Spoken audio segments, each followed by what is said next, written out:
दोस्तों नमस्कार। भूगोल के इस अध्ययन में हमने भारत के प्रवाह के बारे में जाना, यानी कि भारत के अपवाह तंत्र के बारे में हमने ज्ञान प्राप्त किया है। अब आइए हम भारत में पाए जाने वाले अपवाह तंत्रों का एक एक करके कुछ विस्तार से अध्ययन करते हैं। तो आइए सबसे पहले आज हम देखते हैं गंगा नदी प्रवाह तंत्र। तो गंगा नदी तंत्र के बारे में आज हम देख लेते हैं, क्योंकि हमारे भारत की सबसे बड़ी नदी जो है वो गंगा नदी है और ये गंगा नदी विश्व की दूसरी सबसे बड़ी नदी भी है। तो आइए देखते हैं कि हम भारत की जो गंगा नदी है इसकी लंबाई हम देख लेते हैं। तो सबसे पहले इसकी लंबाई को ही हम देख लें, क्योंकि इसकी लंबाई बहुत ही सरल है और एक ही बार में याद हो जाएगी, क्योंकि लंबाई केवल 25 है, जो कि 2525 किलोमीटर है। भारत की कुल लंबाई, गंगा नदी की कुल लंबाई जो है वो 2525 किलोमीटर है और ये भारत में लगभग 2000 किलोमीटर बहती है और 500 किलोमीटर जो है ये बांग्लादेश में बहती है। तो दोस्तों, और इसका जो कैचमेंट एरिया है, यानी कि अपवाह क्षेत्र जहाँ से ये पानी ग्रहण करती है सभी नदियों के द्वारा, तो वो इसका अपवाह क्षेत्र बहुत ही बड़ा है, जो कि है 9,07,000 वर्ग किलोमीटर।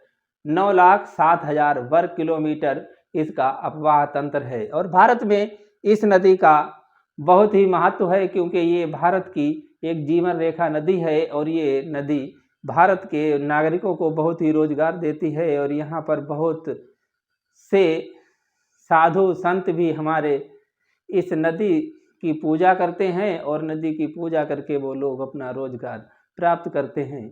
तो दोस्तों, आइए हम देखते हैं कि इस नदी का उद्गम कहाँ से होता है और ये नदी कहाँ जाकर सागर में मिलती है। तो दोस्तों, इसके उद्गम की बात करें तो ये भारत के उत्तराखंड राज्य से इसका उद्गम होता है, जहाँ पर एक गंगोत्री ग्लेशियर है। एक गंगोत्री ग्लेशियर है और इस गंगोत्री ग्लेशियर और उसी के पास में एक पिंडारी ग्लेशियर है। गंगोत्री ग्लेशियर बहुत ही बड़ा है, इसकी लंबाई 25 किलोमीटर है और चौड़ाई 4 किलोमीटर है। वहीं पिंडारी ग्लेशियर भी लगभग 20 किलोमीटर लंबा है। तो ये दोनों ग्लेशियर जो है वो गंगा नदी और यमुना नदी के निकलने के स्रोत हैं। इसलिए इन ग्लेशियरों का पानी हर समय बर्फ से पानी बनकर और आता रहता है। इसलिए बरसात का मौसम हो चाहे कि ग्रीष्म ऋतु हो, इन नदियों में पानी कभी चुकता नहीं है, पानी हमेशा बना ही रहता है। तो दोस्तों, पहले बात हम करते हैं कि इस नदी जो गंगा नदी है ये दो प्रमुख नदियों का संगम है, जिसे कि भागीरथी और अलकनंदा के नाम से जानते हैं। लेकिन यहाँ पर कुल मिलाकर 5 नदियाँ हैं और ये 5 नदियाँ मिलकर यहाँ पर जो है वो 4 संगम बनाती हैं और इन चारों संगमों का बहुत ही महत्व है। तो इसमें हम देखते हैं कि भागीरथी जो नदी है वहाँ पर एक और नदी अलकनंदा नाम से बहती है। तो वहाँ पर 2 नदियाँ, एक धौली गंगा और अलकनंदा। धौली गंगा और अलकनंदा दोनों नदियाँ जब आपस में मिलती हैं तो वहाँ पर ये संगम को विष्णु प्रयाग नाम से जानते हैं, जो कि हमारा उत्तराखंड में ही है।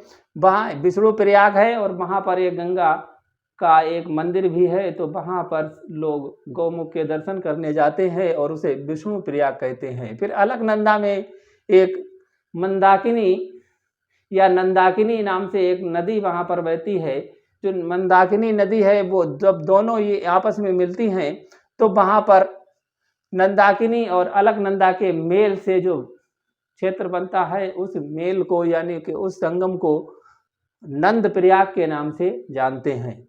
अलकनंदा तथा नंदाकिनी के मिलन स्थल को नंद प्रयाग के नाम से जानते हैं। फिर अलकनंदा एक और नदी पिंडारी नदी से मिलती है, या कर्ण नदी और पिंडारी नदी, 2 नामों से वो नदी मशहूर है, इसलिए उसके संगम को कर्ण प्रयाग के नाम से जानते हैं। अलकनंदा और पिंडारी नदी के संगम को कर्ण प्रयाग के नाम से जानते हैं। वहीं भागीरथी और अलकनंदा का जो संगम होता है उस संगम को देव प्रयाग के नाम से जानते हैं। फिर ये नदी गंगा बनकर और आगे बहती है। जब गंगा हिमालय से बाहर निकलती है तो वहाँ पर हरिद्वार नामक एक स्थान है जहाँ से गंगा जो है वो मैदान में प्रवेश करती है। तो फिर ये मैदान में प्रवेश करके गंगा जब आगे बढ़ती है तो वहीं पिंडारी ग्लेशियर से ही निकलने वाली एक दूसरी नदी है जिसे कि रामगंगा के नाम से जानते हैं। तो वो रामगंगा भी बहती हुई और इसमें उत्तर प्रदेश में आकर वो रामगंगा एक दूसरे से मिल जाती हैं। तो वहीं दोस्तों ये नदी जब बहती है तो इसमें दोनों तरफ से यानी दाहिनी तरफ और बाईं तरफ से बहुत सी नदियां आकर मिलती रहती हैं, क्योंकि हमारे भारत में जो दक्षिण का मध्य प्रदेश तथा बिहार और इधर जो झारखंड है उससे यहाँ पर कुछ पठारी क्षेत्र है जैसे विंध्याचल पर्वत है और कैमूर की पहाड़ियाँ हैं, सोनपुर की पहाड़ियाँ हैं, हजारीबाग का पठार और छोटा नागपुर का पठार है। तो इस पठारी क्षेत्र का भाग जो है वो उत्तर के लिए है, इसका ढाल उत्तर के लिए है। और वहीं इधर से एक अरावली पर्वत है, इसका ढाल जो है वो इस पूर्व साइड में है। तो इसलिए यहाँ से नदियाँ बहुत सी आकर इससे साथ मिलती रहती हैं। तो इसमें जो नदियाँ दाहिनी तरफ से हम मिलती हैं उन्हें हम दाहिनी तरफ से मिलने वाली नदियाँ और बाईं तरफ से मिलने वाली नदियाँ, तो हम इन्हें देख लेते हैं। तो सबसे पहले हम बाईं तरफ से मिलने वाली जो नदियाँ हैं उन्हीं को देख लेते हैं, क्योंकि हमारी यहाँ देवप्रयाग से जब गंगा आगे बढ़ती है तो बाईं तरफ से इसमें आकर सबसे पहले रामगंगा मिलती है। और रामगंगा के बाद कुमायूं में यहाँ से एक गोमती नदी निकलती है, तो वो गोमती नदी फिर आकर इसमें मिलती है।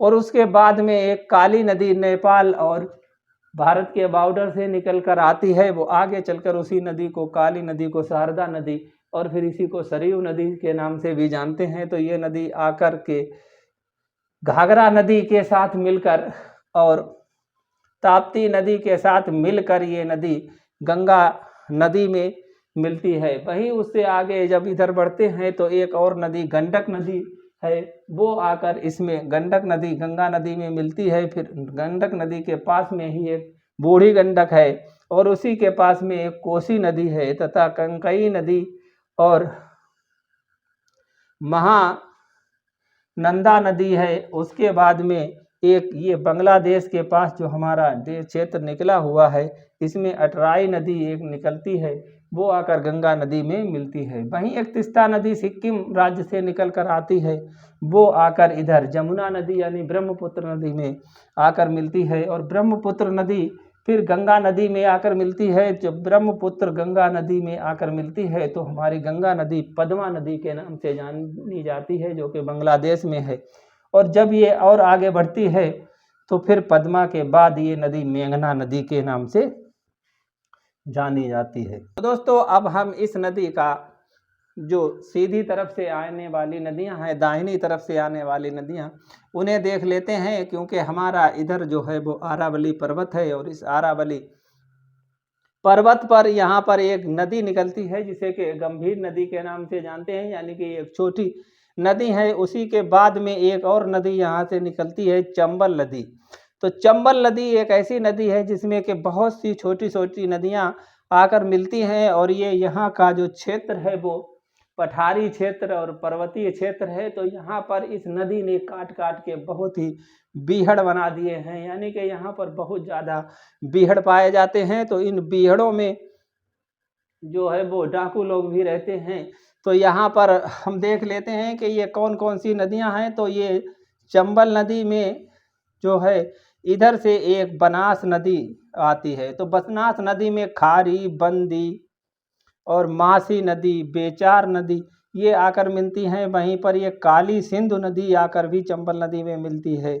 और यहाँ पर गांधी सागर है, फिर गांधी सागर के पास में सोयू नदी और शिप्रा नदी, नेवाज नदी, परवान नदी ये आकर इस नदी में मिलती हैं। और फिर पार्वती नदी एक है, वो आकर इसमें चंबल नदी में मिलती है। और फिर चंबल नदी गंगा नदी में मिलती है। और इससे आगे बढ़ें तो वहीं पर कुआरी और एक सिंध नदी और है जो यहाँ पर आकर गंगा नदी से मिलती है। आगे बढ़ने पर एक बेतवा नदी आकर मिलती है और वहीं इधर पठारी क्षेत्र से निकलने वाली एक केन नदी भी आकर यहाँ पर मिलती है और केन में ही एक बघैन नदी है जो कि केन की सहायक नदी है, वो आकर जो है ये यमुना नदी में आकर ये सब मिलती हैं और इन सभी को यमुना नदी लाकर फिर गंगा नदी में छोड़ती है। तो दोस्तों यहाँ पर बहुत ज़्यादा बीहड़ मिलते हैं क्योंकि छोटी छोटी नदियाँ हैं। वहीं इस साइड से एक जो हिल्ला नदी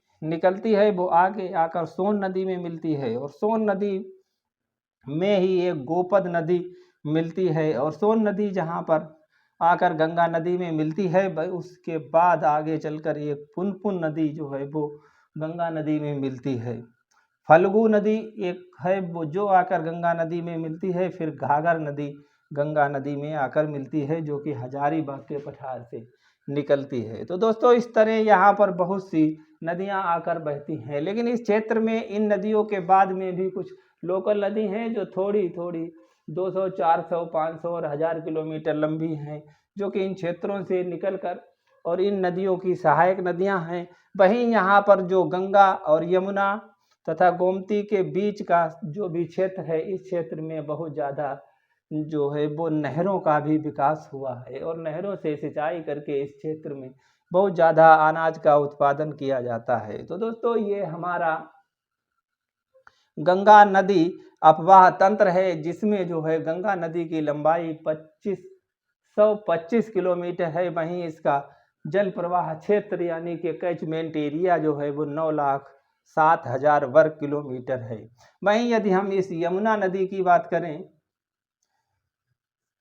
यमुना नदी की बात, और यमुना नदी जहाँ पर गंगा नदी से मिलती है उसे प्रयागराज के नाम से जानते हैं, यानी कि ये जो मिलन संगम स्थल है गंगा यमुना का, इसे प्रयागराज के नाम से जानते हैं। और यमुना नदी की लंबाई की अगर बात की जाए तो ये 1370 किलोमीटर लंबी है। वहीं ये 3,59,000 वर्ग किलोमीटर क्षेत्र का इसका कैचमेंट एरिया है जो कि ये बहुत ही फैला हुआ है। वहीं ये इस चंबल नदी की बात करें तो ये 965 किलोमीटर लंबी है और रामगंगा 600 किलोमीटर लंबी है और इसका कैचमेंट एरिया जो है वो 32,800 वर्ग किलोमीटर है। वहीं सोन नदी जिसकी लंबाई 780 किलोमीटर है और 54,000 वर्ग किलोमीटर क्षेत्र इसका कैचमेंट एरिया है। और हमारी गंडक नदी, इसकी लंबाई 425 किलोमीटर है तथा इसका कैचमेंट एरिया जो है वो 48,500 किलोमीटर है। और एक कोसी नदी है जिसकी लंबाई जो है वो 730 किलोमीटर है तथा इसका कैचमेंट एरिया 46,900 वर्ग किलोमीटर है। तो इस तरह से हमारी ये गंगा नदी और सारी नदियों को जब लाकर बहती है तो यहाँ बिहार में जब आकर पटना के पास ये गंगा नदी की धार बहुत ही धीमी हो जाती है। जब धार धीमी होती है तो इसके बीच बीच में टापू मिलते हैं जिसे नदी द्वीप के नाम से जानते हैं। और नदी द्वीप जो है वो विश्व में सबसे बड़ा नदी द्वीप भारत के पास ही है जो कि यहाँ पर ब्रह्मपुत्र नदी में माजुली नाम से जाना जाता है। तो इस ब्रह्मपुत्र नदी में भी बहुत से नदी द्वीप हैं। जब हमारी ये गंगा नदी इधर सागर में बंगाल की खाड़ी में आकर गिरती है तो ये यहाँ पर समुद्र के लगभग बराबर हो जाती है। तो यहाँ पर ये कई द्वीप बनाती हुई गिरती है, यानी कई भागों में इसकी धारा बढ़ जाती है और बीच बीच में जो है वो भूमि होती है।